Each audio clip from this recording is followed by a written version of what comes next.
Привет, je m'appelle Sacha Repolskaya et je suis une des fondatrices de XY, Média Transféministe. Comme vous avez pu le noter, nous avons lancé notre média le 8 mars. Ce n'est pas un hasard.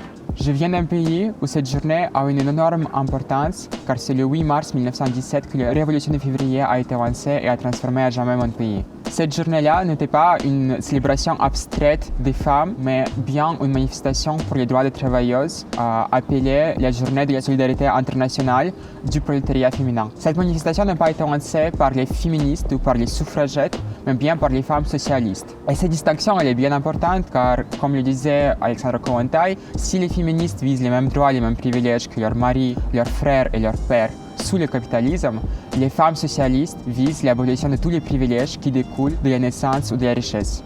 Mais avant de venir à cette distinction idéologique, qu'est-ce que c'est que le socialisme et pourquoi c'est une idéologie politique qui répond le plus, à mon avis, aux besoins des personnes trans?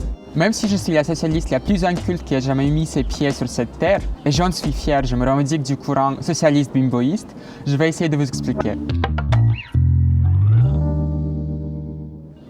Depuis le début de la société industrielle, on vit sous un système qui s'appelle le capitalisme. Sous le capitalisme, la société se divise en classes. Il y a des travailleurs et des travailleuses qui doivent gagner leur vie en faisant un travail rémunéré, ou pas d'ailleurs.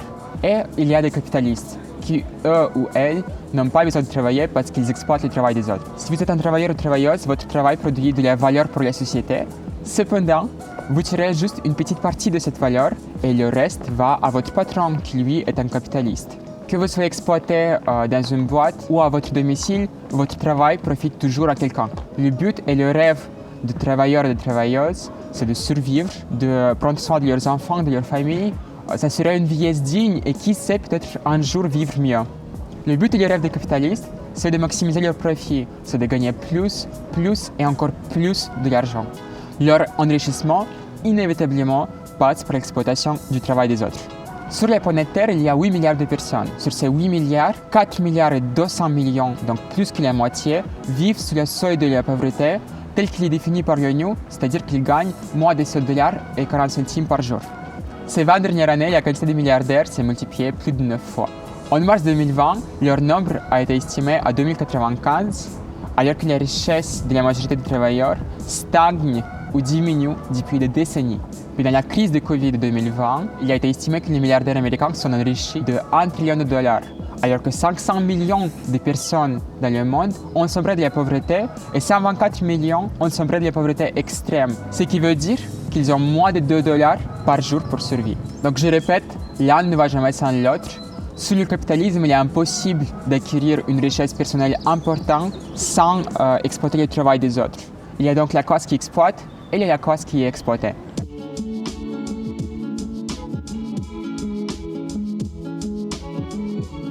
Où sont les personnes trans dans tout ça? Depuis très longtemps et encore aujourd'hui, les personnes trans appartiennent à une classe sociale qui s'appelle le sous-prolétariat ou lumpenprolétariat. Le sous-prolétariat, tel qu'il est défini par Karl Marx, est une classe sociale exclue du travail salarié. Les personnes trans, historiquement, sont exclues du monde du travail à cause de la discrimination transphobe et dans le cas des femmes trans, transmisogynes. Ainsi, au lieu de travailler dans le secteur du travail habituel et recevoir un salaire mensuel, on est mis à la marge de la société et souvent on n'a pas d'autre recours que par exemple le travail du sexe où il n'y a pas de salaire stable. Cependant, c'est sûr et certain qu'au cours des dernières décennies, on a fait des progrès en termes de visibilité et de représentation. Il y avait des mouvements sociaux qui sont battus pour nos droits, ce qui a facilité la sortie du placard des personnes trans, toutes classes sociales confondues, et a allégé notre marginalisation générale. Ainsi, aujourd'hui, en France, des personnes trans blanches qui ont des papiers peuvent hypothétiquement rentrer dans le salariat et appartenir à une classe travailleuse. C'est beaucoup moins le cas que pour les personnes cis à cause de notre marginalisation historique, mais les personnes trans, elles aussi, peuvent être des capitalistes. Les femmes trans sont des femmes, les hommes trans sont des hommes. En suivant cette ligne de pensée, les capitalistes trans sont des capitalistes. Les personnes trans ne transcendent pas magiquement les rapports de classe. Oubliez le discours queer sur la subversivité inhérente et la charge révolutionnaire de certaines identités. Certaines personnes trans peuvent être assimilées au capitalisme comme as. Elles le sont déjà. Mais, je me répète, certaines personnes trans. Parce que par définition, le capitalisme ne peut pas satisfaire les besoins de tout le monde. Par définition, le capitalisme est un système qui exploite une majorité au profit d'une minorité. Donc le fossé historique des inégalités entre les personnes cis et les personnes trans ne peut pas être résolu par le capitalisme et par le succès personnel de certaines personnes trans.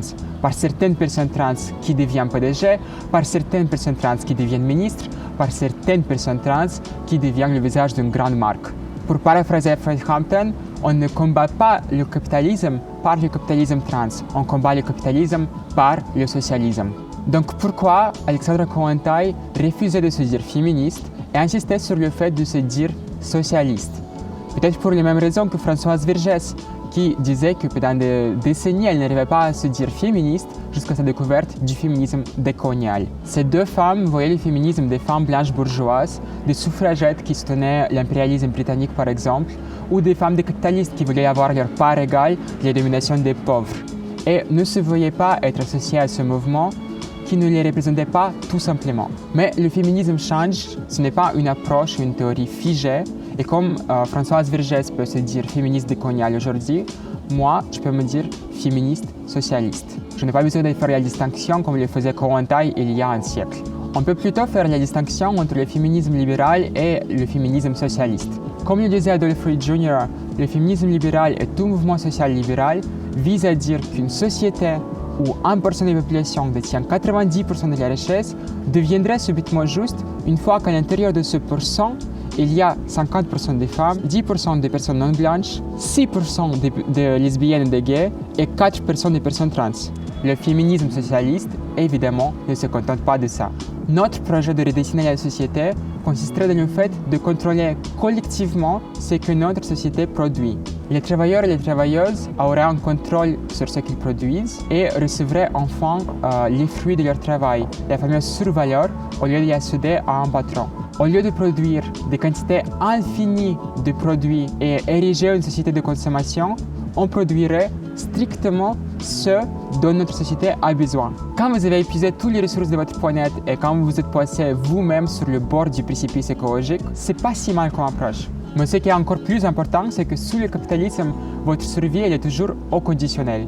Vous survivez par exemple si vous avez un héritage, si vous avez des privilèges de race, si vous êtes en capacité de travailler et si vous êtes en capacité de subir l'exploitation quotidienne sans lui permettre de vous détruire. Sous le socialisme, votre survie est inconditionnelle. On reconnaît que le logement, la nourriture, l'aide médicale et l'aide sociale ne sont pas des commodités, mais ce sont bien des droits humains. Des droits dont chacun doit pouvoir disposer, indépendamment du fait qu'on puisse travailler ou pas.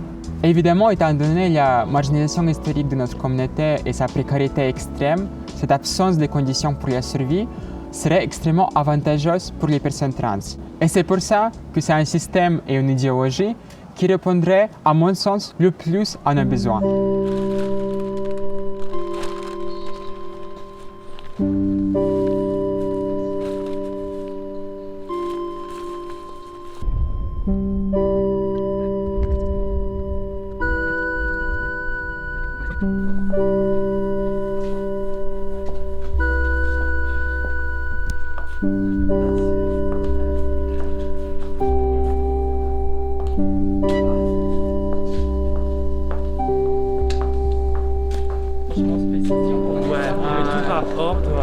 Là par exemple t'as les pantalons, là t'as les robes, là il y a des chemises, le morceau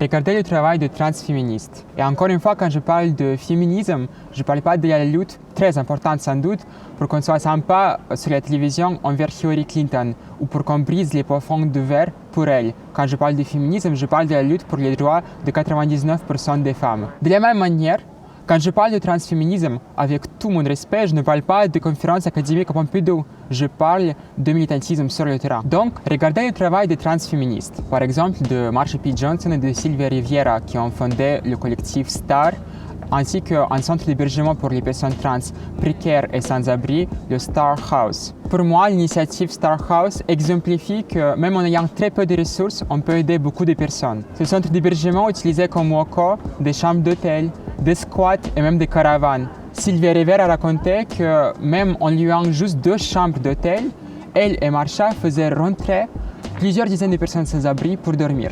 Imaginez combien de personnes on pourrait aider en ayant à notre disposition des ressources que peut mobiliser un État, ce qui serait possible sous le socialisme. Peut-on s'en sortir? Est-ce que c'est possible même d'abolir le capitalisme et d'instaurer le socialisme? Le simple fait que je vous parle de ça indique que tous les mouvements qui nous avaient précédés ont échoué à leur tâche. C'est un fait. La plupart des révolutions échouent, la plupart des révolutionnaires meurent. On vit toujours sous le capitalisme. Les riches sont plus riches que jamais, les pauvres sont plus pauvres que jamais. Et le plus important, c'est qu'avec l'apparition de cette nouvelle bête portant le nom de milliardaire, une petite poignée de personnes a acquis un pouvoir politique disproportionné et sans précédent. S'opposer aujourd'hui à la cause des capitalistes et à la cause politique qui les protège est probablement plus dur que ce n'a jamais été. Mais il faut se souvenir qu'on est des milliards à vivre en pauvreté et être exploités pour notre temps et notre travail. Nous sommes la majorité et l'enjeu principal, c'est de s'organiser autour de nos intérêts de classe pour transformer notre société afin qu'elle devienne enfin égalitaire. Je sais que les personnes trans préfèrent largement le mot transition au mot transformation, mais dans ce cas particulier, c'est vraiment une transformation rapide et agressive qui est nécessaire. Donc je ne sais pas si c'est possible pour notre génération d'abolir le capitalisme, mais je sais que ce siècle nous oblige de le faire, car pour la première fois dans l'histoire de l'humanité, la lutte de classe a une date finale et chaque jour, on s'approche de plus en plus de cette date. Ce siècle sera un siècle de calamité, de désastres climatiques, de la mort et de l'effondrement, et je ne sais pas si l'humanité, toute cause confondue, pourra s'en remettre. Notre génération n'a pas de choix. On devra affronter la cause capitaliste avant qu'il ne soit trop tard. Organisons-nous, aidons les personnes précaires autour de nous, partageons nos ressources matérielles et intellectuelles. C'est le moins qu'on puisse faire.